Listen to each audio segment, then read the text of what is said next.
the main exhibit of the Artifact Center at Spertus Museum. The Artifact Center is a wonderful place for families, boys and girls. We have school groups that come, and it's a terrific adventure into the past and an exploration of the present. Here in the Artifact Center, you can imagine yourself as an archaeologist, digging for hidden artifacts and objects in our tell that's behind me. And also you can imagine yourself as someone who lives in the area of ancient Israel 3,000 years ago. The artifact is a very important subject to us at the Artifact Center. As you can tell, because our name is the Artifact Center. But just what is it? I'm going to show you an artifact and give you an idea. On this tell, I have found an object. It's made out of clay. Someone's hands fashioned it out of clay 3,000 or so years ago. Someone's hands were touching it. And now I, imagining that I'm an archaeologist finding it on the tell, have my hands on it, touching it and getting to know it. It's as if that artifact, this object, is a bridge between me in the present and the person who made it 3,000 years ago in the past. By holding it, it's like shaking hands with that person in the past. The Artifact Center shows many artifacts from life 3,000 years ago. These are objects that were used by people in their daily lives, cooking, sewing, preparing their clothes, taking care of their families and the animals that they kept with them in their homes. So you get to be a time traveler today, going between 1989 and 3,000 years ago.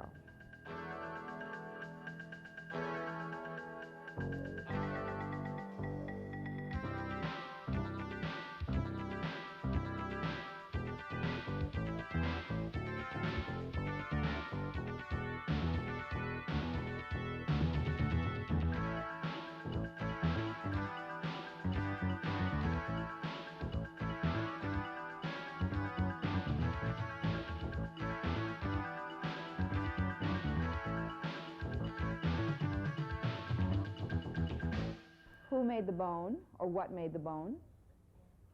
All of you, anybody? Just say it. An animal came from an animal. What made the animal? Whatever you like, God, nature, all right. That's a natural object, untouched by people, except maybe you cleaned a little. But it's as it was left, right? Not made by people. Who made this? A person. An artifact is anything made by a person, period. It could be the clothes you're wearing right now, or it could be something 4,000 years old. Where would we, let's look at that tell now. Where would we find the things from our time on that tell?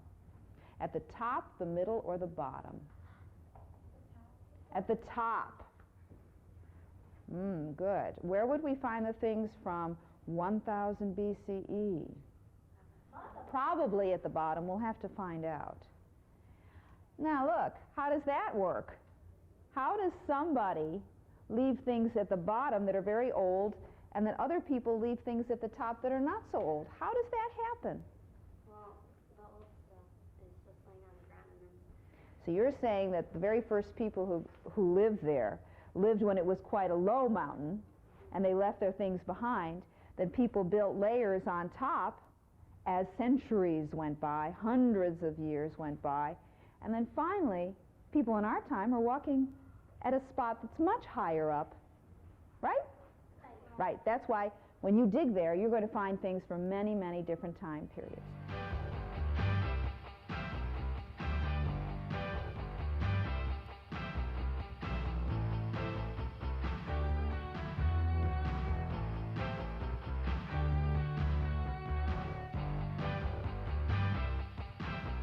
One of the biggest adventures you can have at the Artifact Center is to dig on the tell. Many of our visitors come here, though, and don't know what a tell is.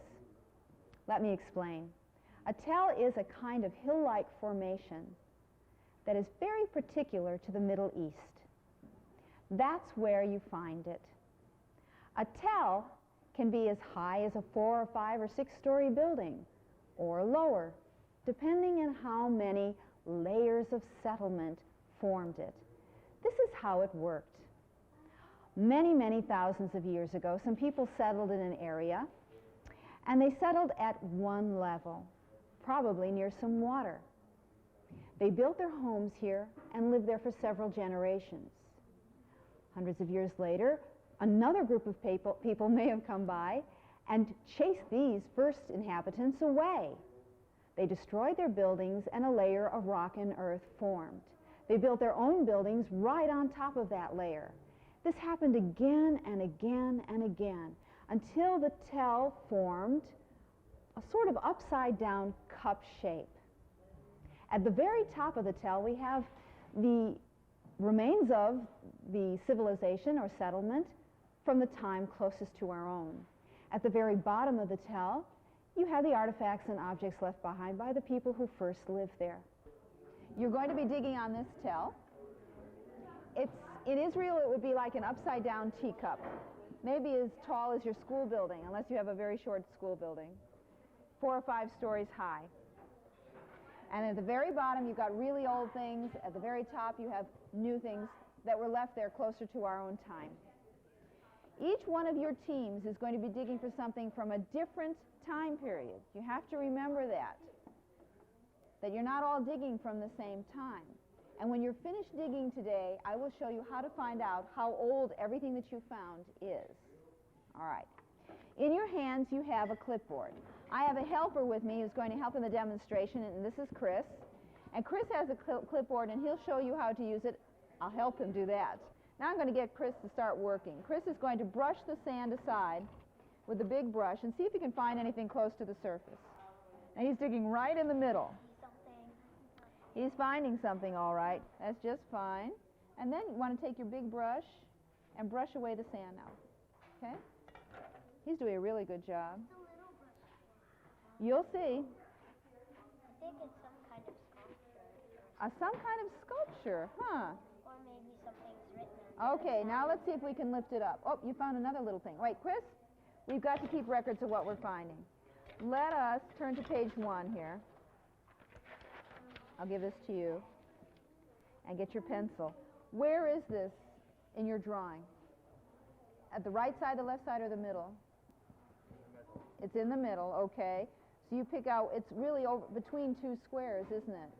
All right, so you can draw a little picture or an X, whatever you want, to show that you found something there. And then, good, okay. You want to show them what you did?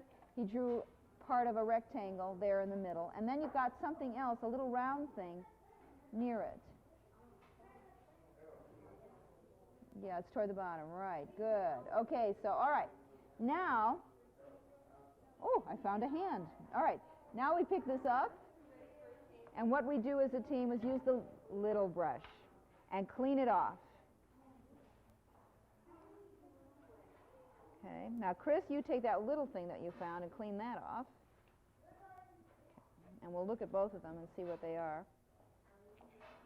First of all, they're both made out of the same material. What do you suppose they're made out of? Clay. Clay is right. Does anybody have any idea how this might have been used? What do you think? Yeah, it looks like something's written on it, and maybe somebody gave it to somebody else. They're trying, like a messenger is running real fast to give it to somebody, and maybe he dropped it, and then So you see a whole story in this. Archaeologists try to imagine what the story is connected to artifacts, too. We continue to dig for objects in the trench, just as I've shown you. Oh, I see I've discovered something. This is great. Here, lying under the sand, is an object. But it's full of sand. I want to explore this, so I'm going to put the sand into the bucket and then brush it off so I can have a good look at it. Another object made out of clay, but this time the object is red clay. It's very rough and has cracked sides and little dabs of paint in the center. I could guess and say that perhaps this was used just for something in daily life, the same way we use paper plates and cups, a bit of a throwaway.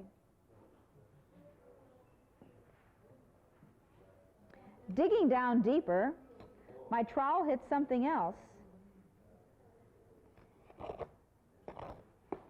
And here it comes again, another piece of pottery made out of clay.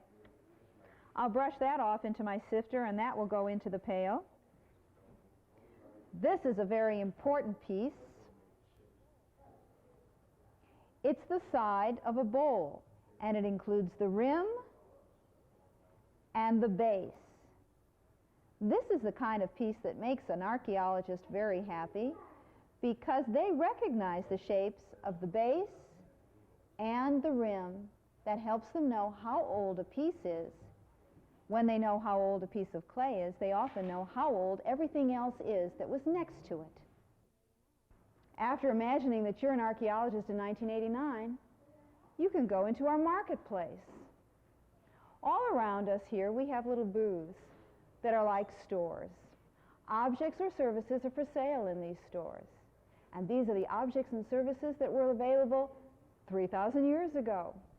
It's then your turn to imagine being a person who would use those things. It's fun to explore the marketplace. We'll start with the pottery booth, as we call it, also known as Sari's Iron Age Pottery Shop. Well, this is not where we sell iron. Iron Age means that about 3,200 years ago, people started to use iron for their pots and other tools. But here in Sari's shop, we have lots of things to see. On the shelves behind me, both to my right and left, are many, many different kinds of pots that people made out of clay. Some don't look like pots. In fact, one that's right here behind me is a toy. This toy is like a wooden pull toy that children even use today. It has a little hole in the front for a string, and an animal's head, and wheels. One of the most important things in a household, of course, was light. People lived in small homes that did not have many windows. And so they had to light their homes almost all the time. They did not have candles, and certainly they didn't have electricity. So what did they use? Clay oil lamps. Now, these oil lamps were not soft, they were very hard. I'll tell you how that happened. An oil lamp like this one was very common 1000 BCE. That is 3,000 years ago. It was made out of clay and it had the shape of a shell. It would take at least 10 to 20 of these small oil lamps to create as much light as that one lamp that's burning over my head. In Sari's shop, we have clay for you to use.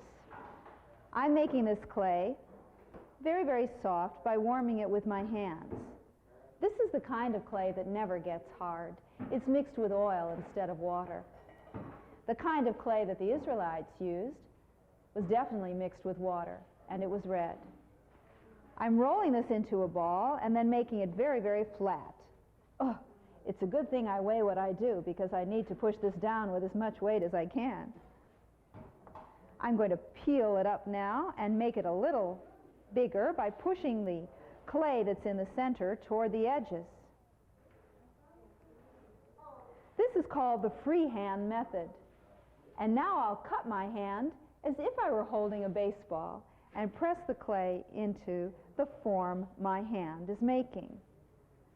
I've gone now from the freehand method to the mold method. And I'm not talking about bread mold. My hand is a mold that is shaping this clay. Now you can see that it has a little bowl shape. Next, I'll take my fingers and just pinch together one small part of the outside of that bowl, and I get a spout, just like the one you see here. Now, wasn't that easy? That's how quickly people could make one of these lamps for themselves. Some of our samples are very worn out. They're very old. As a matter of fact, speaking of very old, we have pots here in the corner that are even older than 3,000 years ago. They were used for holding water and wine, and here is an oil lamp with 4 spouts from about 500 years before the period we're concentrating on in the Artifact Center. We also have a sample of a potter's wheel and many other activities in this booth which make exploring the subject of clay a lot of fun. More adventure is waiting for you in the Jerusalem Travel Agency and Import-Export Shop. It's here in this booth at the Artifact Center that you learn what products were bought and sold in the ancient Near East. Just look at the map that's behind me. It shows many different important cities in ancient Israel and in the areas that surround modern Israel today. We have Jerusalem, Gaza, Tyre, Babylon, and Tema, a lost city in the Arabian desert. So many important trading centers, and each one offering traders and visitors and travelers wonderful exotic products and other things that people used in their everyday lives. We have examples of those products right here. The very same ones that were used thousands of years ago have their counterparts in today's culture. For example, we're used to using cinnamon. And cinnamon cassia, was bought and sold in the ancient world. Let me have a sniff. Ooh, that's yummy. I don't think this sample is 3,000 years old, though. We have many other products, too, such as barley, cumin, myrrh. You've heard of frankincense and myrrh. And we also have flax, whole wheat, wool, and sandalwood. Many things to see and to smell.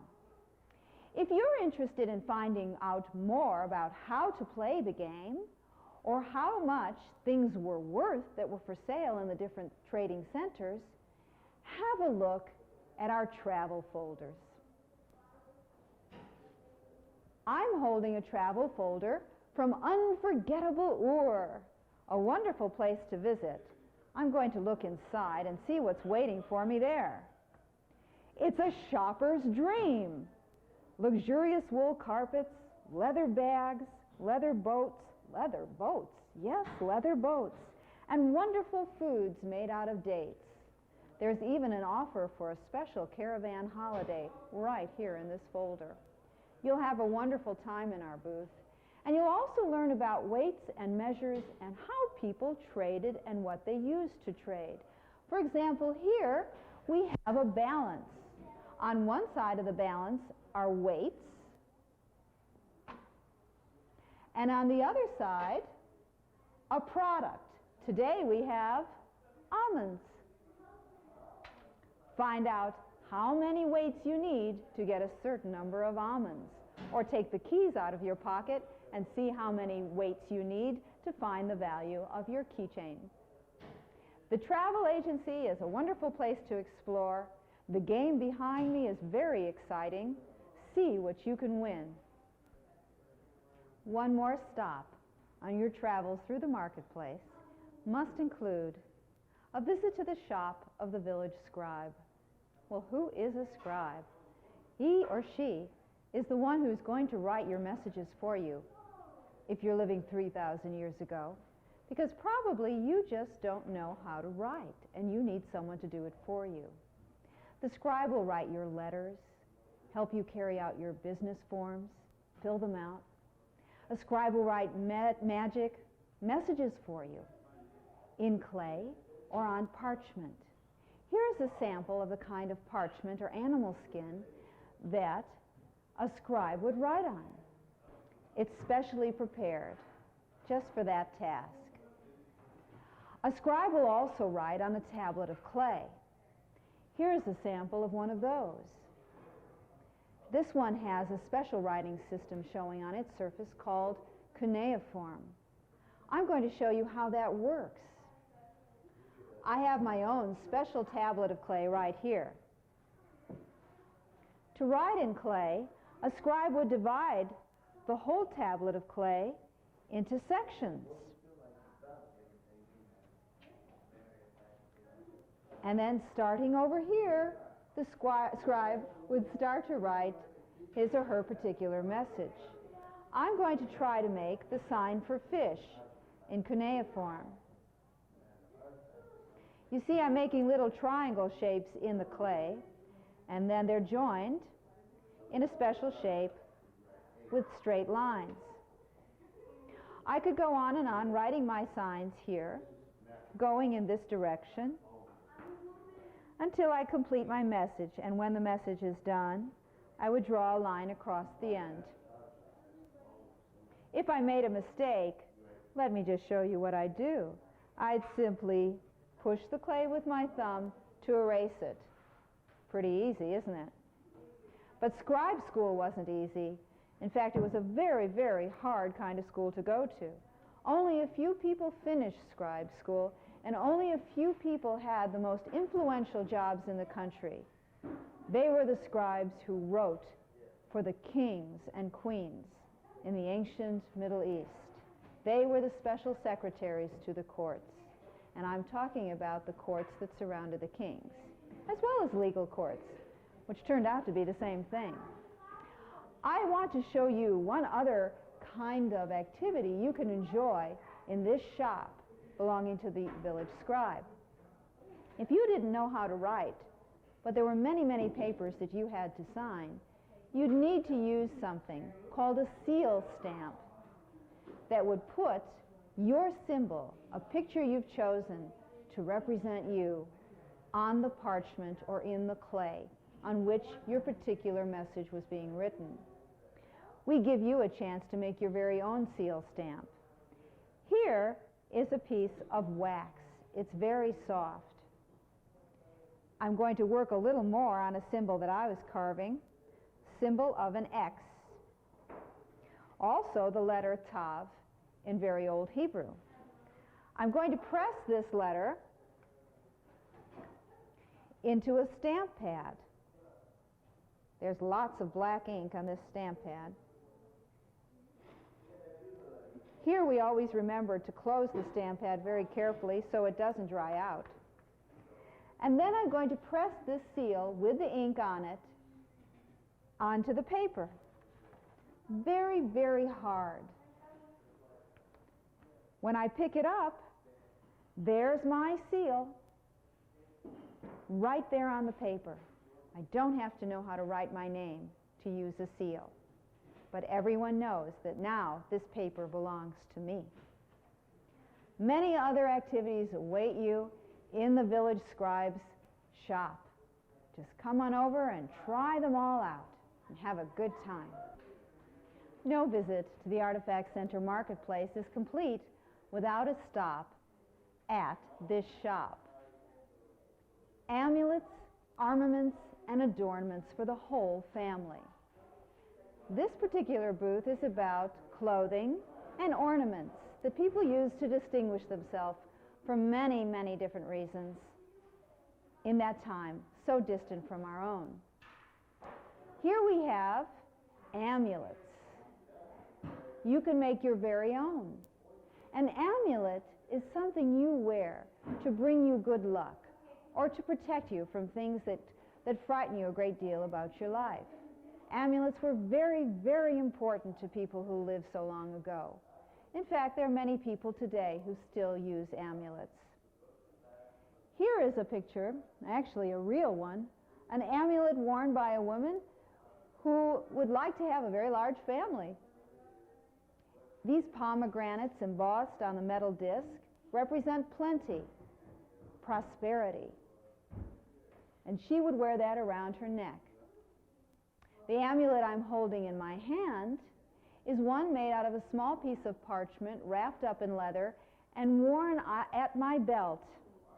I would keep it with me always and never, never open it for fear of breaking the good luck charm.